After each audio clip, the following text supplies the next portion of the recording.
Today, I'd like to talk about planning a trip to Hawaii. Originally, I was making this video as a way to make a proposal to my bride to take a vacation out there. Then after doing all the research, it dawned on me. I can save a lot of people a lot of time on doing their own research if I post this and share it with others. So, here it is. I did all of my research off the internet during the months of January to February in 2021. Then it took me 3 months to consolidate the information and actually create this video. So if you do decide to take a trip to Hawaii based on the information you see in my video, please check to see if any of the information has changed since I posted. For example, I hear rumors that they're starting to lighten up on the COVID restrictions. Okay, let's take a look at how I put this video together. The first subject that most people are interested in is the cost to go to Hawaii. So obviously, I'm going to cover that first. Then once you've figured out which island you're actually going to visit, I'm going to show you some of the wonderful things you can do while you're visiting. The island I selected for this was Oahu. Basically, it'll be an itinerary of fun. Next, we'll cover airlines that actually travel to Hawaii. When are the best dates and times to travel? You'll want to know what kind of weather to expect while you're there. I'm pretty sure you'll want to pack a short-sleeved shirt.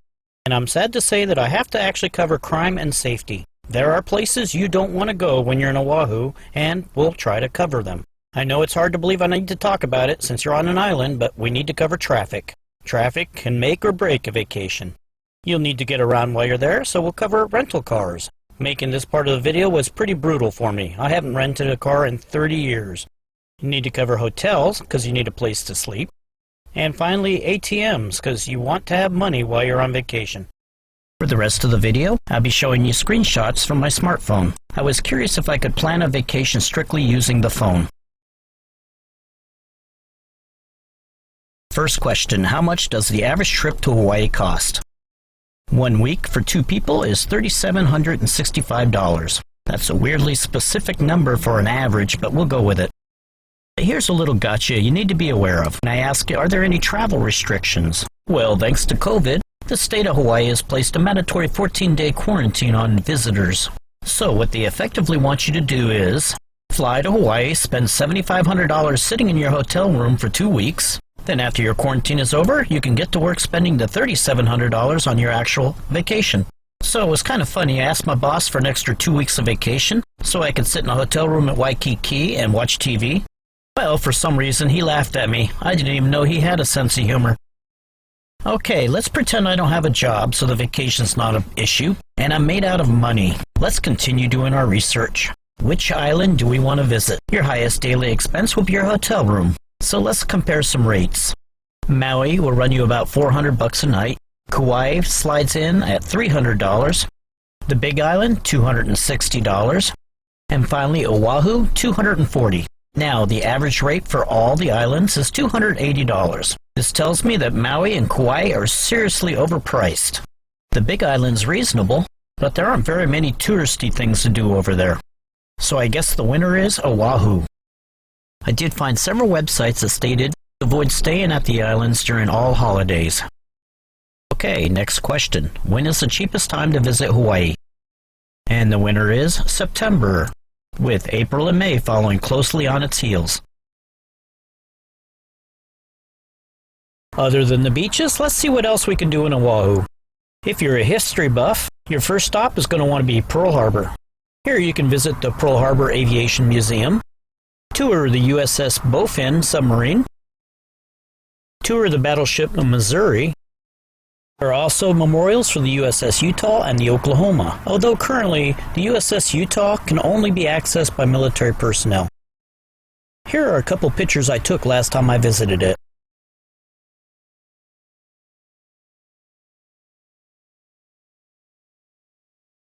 And of course you want to do the Pearl Harbor National Memorial, or as most people know it, the USS Arizona. While planning these tours, you want to be aware that each tour fills up rather quickly, so get there early. Oh, and you expect to pay about $30 for each of the tours. Located in the Punch Bowl just outside of Honolulu, you can visit the National Memorial Cemetery of the Pacific. In addition to many of our military members being buried here, they have beautiful tiled plaques depicting many historical battles that have happened. After a hard day of visiting historical sites, You may decide to relax by touring one of Oahu's many botanical gardens. If you're headed across mid-island, be sure to swing by the Dole Pineapple Plantation. Apparently, they've even added a pineapple garden maze to their display. Now, let's talk luau's. Luau actually means a Hawaiian party or feast, especially one accompanied by entertainment. So it's kind of like the local version of a dinner and movie. Polynesian Cultural Center offers luau's, as well as demonstrations of many of Hawaii's cultures. If you're downtown, you may want to consider visiting the Honolulu Zoo or the Waikiki Aquarium. If you really want to see more than just fish tanks, by all means head out to Sea Life Park. The dolphins seem to enjoy putting on a show. After you leave Sea Life Park, head up the coast to Turtle Beach. Hopefully you'll get a view of greenback turtles there. If you're looking for more adventure, there's Coral Crater Adventure Park. They have obstacle courses, zip lines, and ATV rides. You can also do these things at Kualoa Ranch, in addition to touring Hollywood film locations. If you remember to take your hiking equipment while you went on vacation, Oahu offers a plethora of hiking trails, many of them going to waterfalls.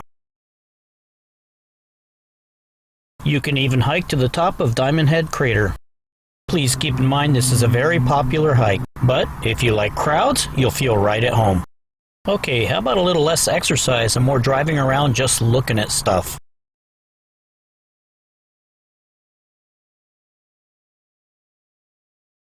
My absolute favorite is a place called Tantalus Pass, or as this website seems to call it, Round Top Drive. This is an especially magnificent drive when you're on a motorcycle. It's an 8-mile windy drive through a tropical environment, and when you get to the top, the view of Honolulu is astonishing. And the night view, that much more astonishing.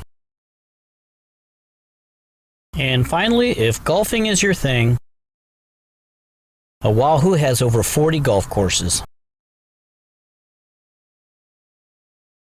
Let's talk about the main reason why many people take vacations to Hawaii, and that's the beaches. If you're going to talk about Hawaiian beaches, you need to learn a little bit of a new vocabulary.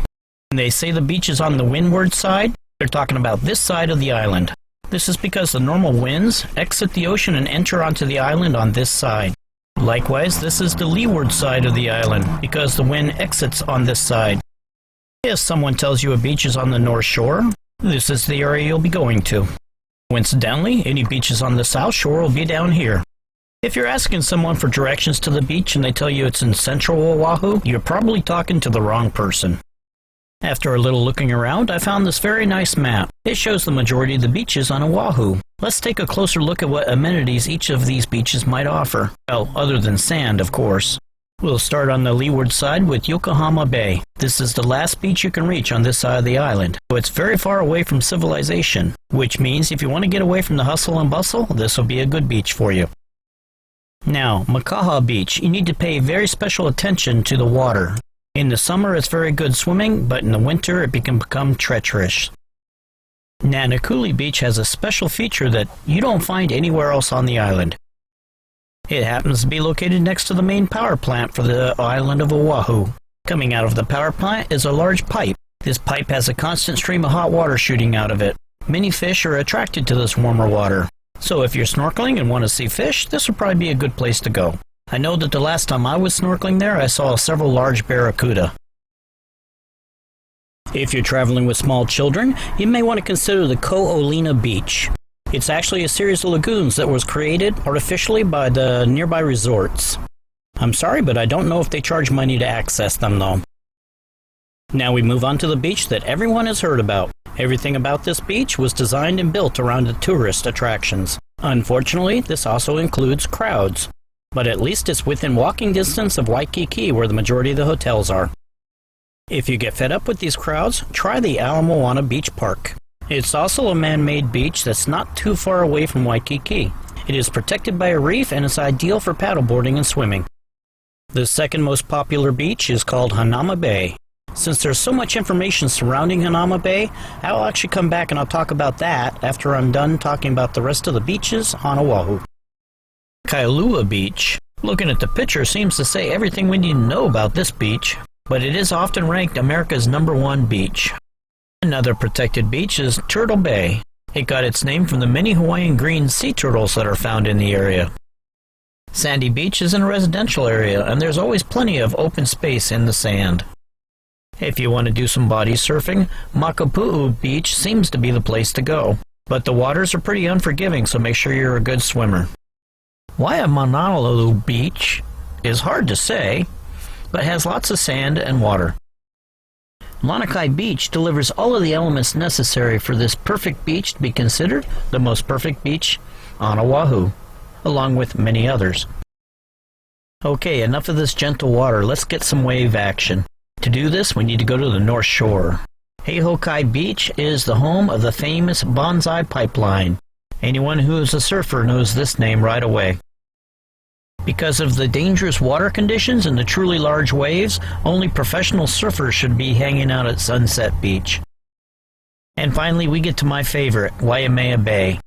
This bay has a huge rock in it that's very easy to climb, and you can plummet off of it into the ocean. When the waves are really moving, you need to really time it right when you jump. You need to hit the crest of the wave, otherwise you wind up in the trough and you wind up hitting the sand below. And that's a long drop. Okay, let's go back and discuss Hanauma Bay in a little more detail. The questions often asked, is snorkeling in Hanauma Bay really worth it, given the crowds? As far as I know, it's the most crowded beach on the entire planet. Oh, make that Oahu. Well, this particular article said that if you like to watch fish, then it's worthwhile, because the fish are used to being around people. On the other hand, if you're a person that likes to look at coral and other amazing underwater topography, Hanauma Bay definitely is not the place you want to be. The stuff in the water at Hanauma Bay that they call coral actually looks like rocks. There is no live coral. And when the wind picks up and the waves start coming in, visibility is extremely poor in the bay. However, if you decide you're going anyway, what's the best time? The best time to get there is before 7 for several reasons. You'll see most of your fish early in the morning. The water should be clear because usually the winds are lower. And since the parking lot only holds 300 cars, they actually close the parking lot when it's full, so you're not going to be able to get down to the beach.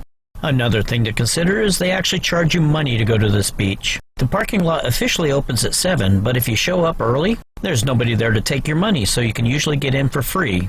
I looked at the price of $7.50 admission and think that's suspicious, then realized this article's from 2017. In 2021, they've upped it to $12 per person. After all, we know tourists are made out of money. There are other rules at Hanauma you have to be aware of. Unlike every other beach in Oahu, before you can go down to the beach, you have to pay money to park your car. You have to pay money to get into the beach. You have to watch an educational film before you're allowed down to the beach. Then they would like you to give them some more money so you can ride a tram down to the beach. You can, however, bypass the tram and walk. It is actually quite a hill and will work your cardiovascular. My buddy Dave and I, we went scuba diving out beyond the reef. I'll tell you, coming back up that hill, carrying all that dive gear, we started thinking maybe paying for a tram would have been a good idea. When you get down to the beach, you can actually rent some snorkeling equipment. And you're right, you guessed it, it will be a bit pricey. With that said, you can save some money by renting your equipment in the city before you come out here. I did some research on the best place to rent, and a place called Snorkel Bob's kept coming up on my radar. It's located right here next to Diamond Head. I've never rented from this place, but they sure have a lot of good reviews. Rather than renting, my personal preference is to buy something new. If you do a price check, you often find that the rental costs as much as buying new anyway. Then, like I've done in the past, after we're done using it on our vacation, on your last day at the beach, find one of the local kids and just give it to them. That makes them very happy. And of course, if you're snorkeling, you'll want to take pictures. Gone are the days of the $10 underwater cameras. Now, the low end on price seems to be between $50 and $100. If you want to buy high quality gear, do a search on local dive shops in your area. If you just want equipment to get you by, do a search on snorkeling equipment in my area. Okay, that's enough beaches, let's move on.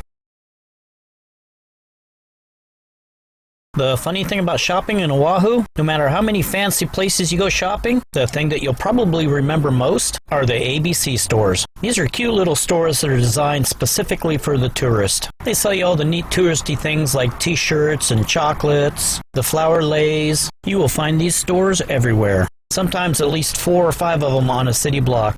Back when I lived in Hawaii, my favorite place to shop was the Aloha Stadium Swap Meet. The swap meet is open on Wednesdays, Saturdays, and Sundays. If you're a football fan, you've probably already been in this stadium. Up until 2016, this is the stadium the Pro Bowl was played in. Unlike most other things in Hawaii, this is inexpensive to get into it, and here are the hours of operation. This is definitely the place to come if you want to get Hawaiian souvenirs, ethnic foods, fine jewelry, vintage antiques, and handcrafts that were created by the local artists. Another must on your shopping list is the International Marketplace. Here you can see items and products from all over the world, as well as the remarkable architecture of the market itself. If you want to go to a major shopping mall, they are definitely not lacking. Some of the more prominent shopping malls I'd like to mention: Pearl Ridge Center, Ala Moana Center, the Windward Mall, Ha'alala Mall, and finally the Aloha Tower Marketplace. Now for the rest of the shopping I'm going to show you, will either be in one of these towns or named after a geographic location they call neighborhoods. For an island that's only 44 miles long and 30 miles wide, there is definitely no shortage of shopping. So if your partner decides they want to spend your entire vacation shopping, remember, Oahu has over 40 golf courses. Sure beats sitting in the car waiting. Let's talk about getting to Hawaii. When I type in the question, what is the best airline to fly to Hawaii, obviously the number one entry is Hawaiian Airlines. This doesn't mean they're the cheapest, it simply means they're the ones that answered the question. So make sure you do your shopping around. The other entries: Alaska, American, United, Allegiant, and WestJet. Simply match the airline to the city you're flying out of and pick the best price. The cheapest days to fly are Tuesday and Wednesday. This means you're starting your vacation in the middle of the week. In addition to having a weekend in the middle of your vacation, you get the bonus of the week you leave and the week you come back will be a short work week for you. The worst days you can fly: Friday, Saturday, Sunday, and Monday. How much can you expect to pay for your flight? A round-trip ticket for a single person in economy class will run you between $500 and $800. I did some checking. As of right now, it's currently about $600. If that sounds like a lot of money, let me share a little math exercise I do that kind of places that price into perspective. First, I figure out how much longer the drive would be than the flight. The flight is 6.5 hours. It would take me 31.5 hours longer to drive. Then I figure out how much I would have to spend in gas: $255. Then I subtract the money I would have spent on gas from the cost of the flight. This means I'm spending $345 more than if I would have driven. Finally, divide that $345 extra money by the 31.5 hours of extra time it'll take you, and that works out to be $10.95 an hour. We can now finally compare that to the salary you make. If you make less than $10.95 per hour, you're better off driving. However, if you make more than $10.95 an hour, you would actually lose money by driving. The extra cost of the flight is cheaper than the salary you would lose while you're driving. Now granted, until they finish that road to Hawaii, this little exercise doesn't help much other than show how cheap that flight really is. But this math works with all other flights as well. Let's take a look at what kind of weather we can expect on our vacation. This is information for the month of September. We can expect the daytime temperatures to be in the mid to high 80s, but in the evenings it'll drop into an extremely comfortable 70 range. And of course it'll be much cooler if you go into the mountainous areas. While researching, I came across this. Apparently, Hawaii has a hurricane season, so let's get that little tidbit out of the way right away. Hurricane season lasts from June 1st to November 30th, so the only way you're avoiding that is by going to Hawaii in the winter. If you're a gambler, the Pacific Ocean is over 6 million square miles in size. Hawaii is slightly over 10,000 square miles. Those are significant odds that it's just not going to happen. And if you're a science buff, you know favorable ocean water temperatures for a hurricane to strengthen is 79 degrees Fahrenheit or higher. The water east of Hawaii is usually in the low to mid 70s. Again, very little chance a hurricane's even going to start. And finally, for you historian buffs, only 2 hurricanes in recorded history have made landfall in Hawaii. One in 1992 and one in 1959. So I feel pretty darn confident that a hurricane won't hit while we're visiting. If you're a person that visualizes with pictures, graphs can be very helpful. Here we see the temperature is pretty much so constant it doesn't really matter when you visit Hawaii for temperature. I did find this graph that says in September, the hottest time of the day is going to be between 12 and 5. Here we see a graph that has your humidity levels. What I see the graph saying is, you're on a tropical island. And speaking of tropical islands, the heat and humidity of the previous two graphs is easily compensated for by this one. That's the ocean water temperature. When it's hot outside, head to the beach. The highest ocean temperatures are achieved during the month of September. This graph shows how much daylight time you're going to have to do all your activities. September gives you a solid 12 hours of daylight. And finally, I found this graph that has the beach pool score. I have no idea what this means, but I'm sure someone who travels a lot does, so I provided it for them. Well, that's about it for weather. We can summarize by saying it's going to be nice. Unfortunately, this is a subject we really need to cover. You don't want to think about stuff like this when you're on vacation, but just like when you're at home, you know the areas of town you should really avoid. So when you go on vacation, you should research in advance which areas of town you need to avoid there as well. You can pull up government maps and say, show me the crime on Oahu. This map doesn't help much. You can aggregate and sort that data out and get a feel for what kind of crime would actually affect you. You can see by this chart, vehicle theft and break-in will be your worst problem. I can attest to this. Many times while driving into work, I would pass a car broken down on the side of the road. 8 hours later on the way home, that car would be up on blocks missing everything, including the engine. They are very good at what they do when they strip a car. And I don't know if it changed since I lived out there, but the police, their main interest is traffic citations. So there wasn't really a lot of effort to stop vehicle break-ins. You can even sort the data by what day of the week is going to be the worst. Let's simplify it. Ask the internet, what's the 10 most dangerous places in Hawaii? Well, number 1 is Wahiawa, dead center in the middle of Oahu. Then you have Makaha. Oh, okay, another story time. I lived in Makaha. I took my motorcycle to the beach one day. As I was coming out of the water, I saw 5 big locals trying to lift up my motorcycle and put in the back of their pickup truck. I won't go into detail on my negotiating techniques, but I did manage to hang on to my motorcycle after they left. Oh, and the next week I moved out of Makaha. The 3rd most dangerous place is in Maui. The 4th is on the Big Island. Then we have Ewa Beach. According to the National Drug Intelligence Center, you have a 1 in 24 chance of being a victim of crime in this area. Hilo is located on the Big Island. Then we have Waianae, geographically very close to Makaha. And finally on this list, Waimea, which is on the Big Island. I'd like to add my own city to this list, Nanakuli. The first day I reported to work in Oahu, my employer told me under no circumstances do I ever get out of the car in Nanakuli. Apparently there was abundance of crime committed against previous employees.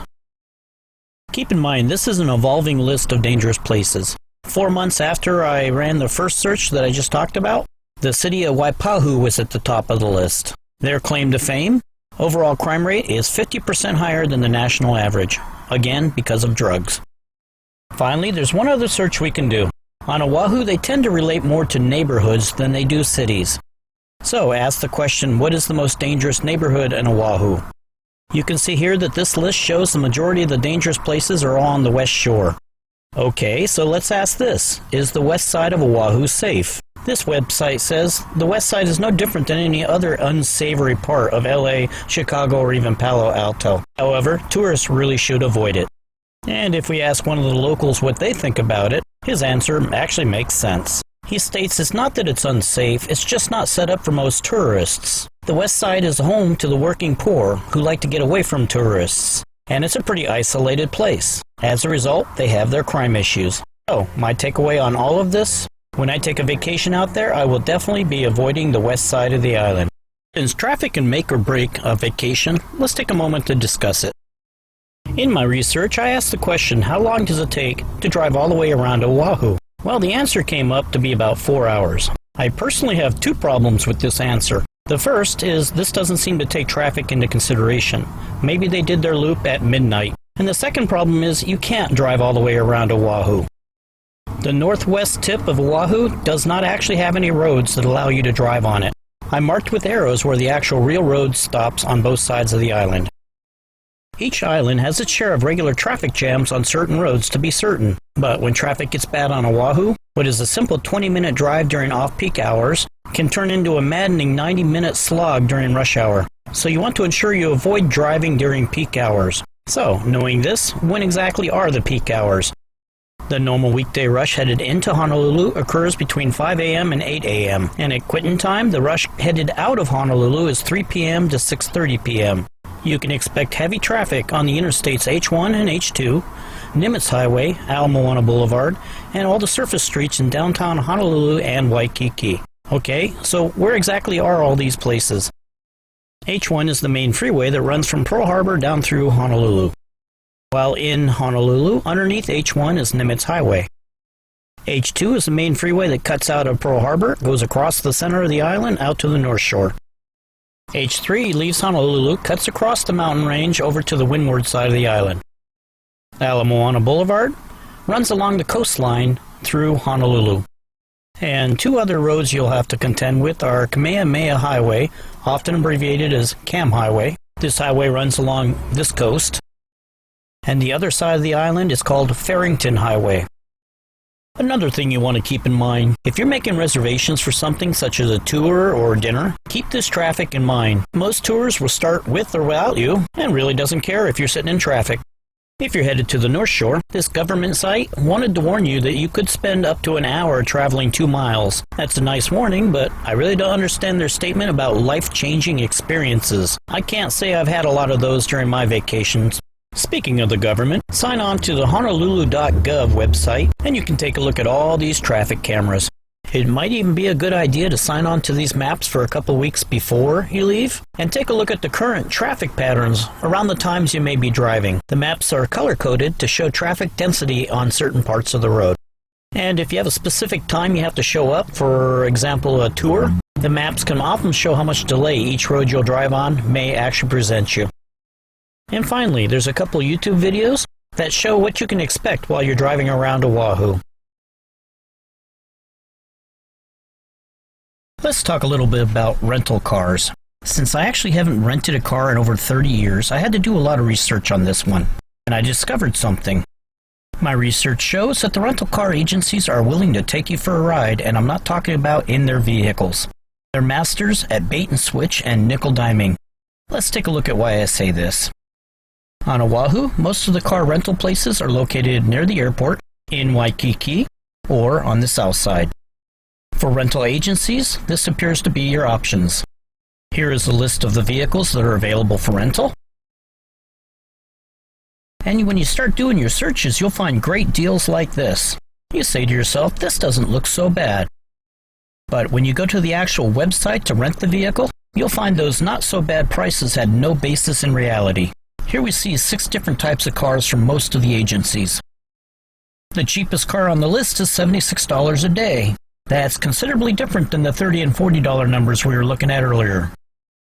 So 7 days of rental at $76 a day should cost me $532. However, the rental agency is going to charge us $633.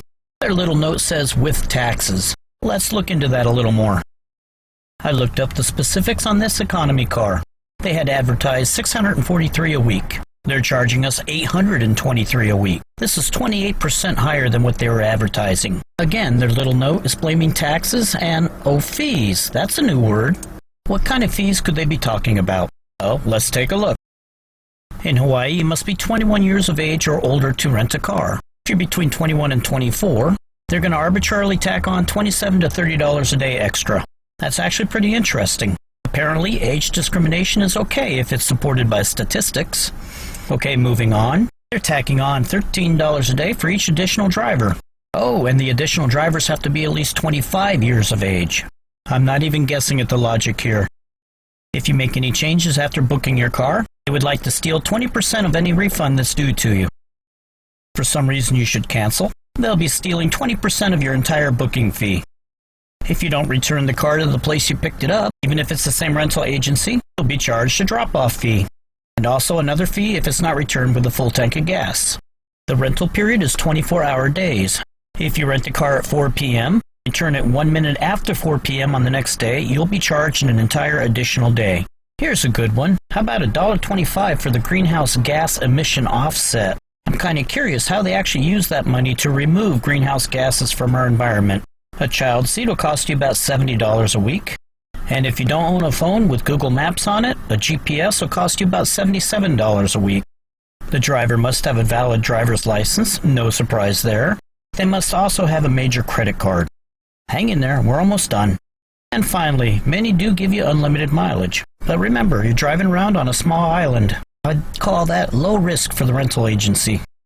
Finally, if you're going to rent a car in Oahu, find out if the hotel that you're staying at even has parking available. And if it is available, how much is it going to cost you? Most of the hotels in Oahu charge a significant amount of money, up to $50 a day, to park a car. A major part about renting a car is insurance. Insurance can be a pretty complicated issue, so I tried to simplify it here. We're going to travel down this road and answer questions at each intersection. Hopefully by the time our trip is over, we'll know how to handle the insurance problem. Rental companies are more than happy to sell you their own rental insurance on their vehicles. So your first question is, do you feel the cost is reasonable? You can expect to pay on average between $33 and $47 per day if you buy your coverage through the rental company. At first glance, this may not sound like a lot of money. However, let's put this into perspective. Instead of looking at this as a daily cost, let's compare it to what you would pay on your normal car insurance. That's how much will you pay for 1 year's coverage. The math is easy. Just multiply each of those numbers by 365. So in reality, this insurance will cost you between $12,000 and $17,000 a year.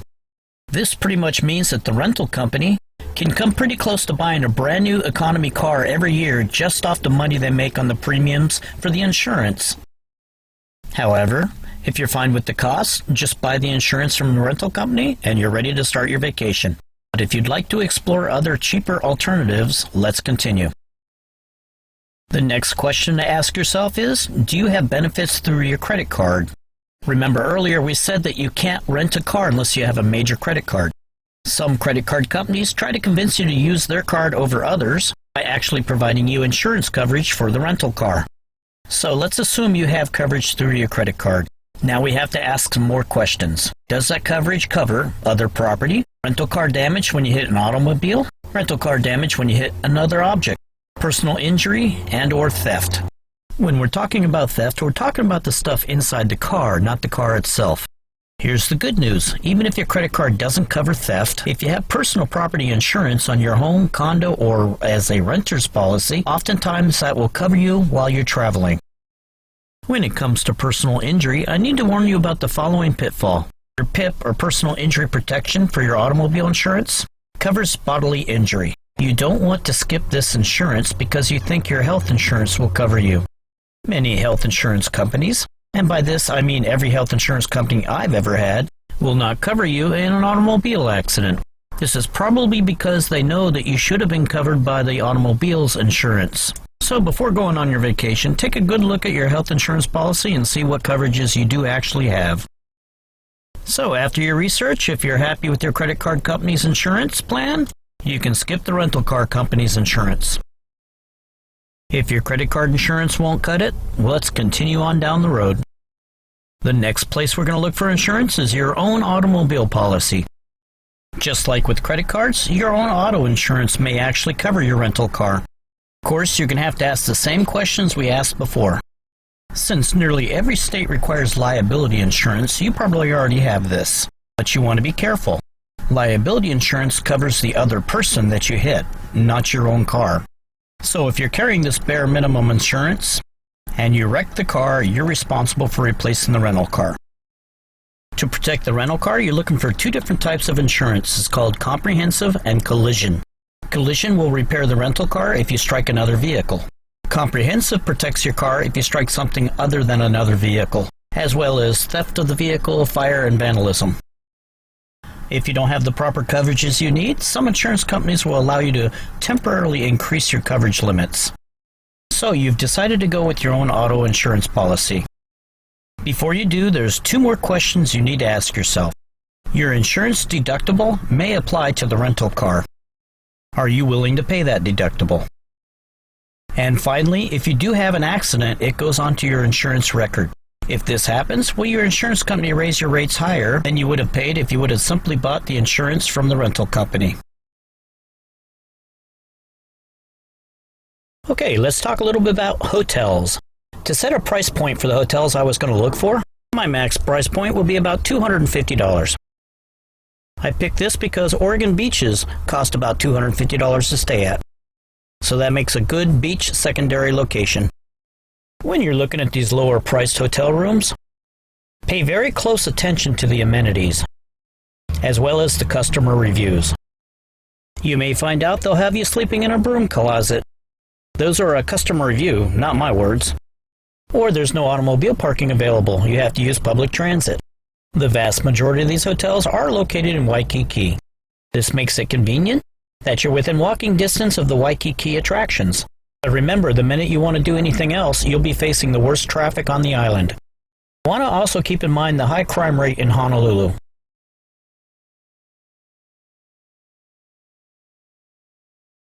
On one of our trips, we stayed at the Ilikai Hotel.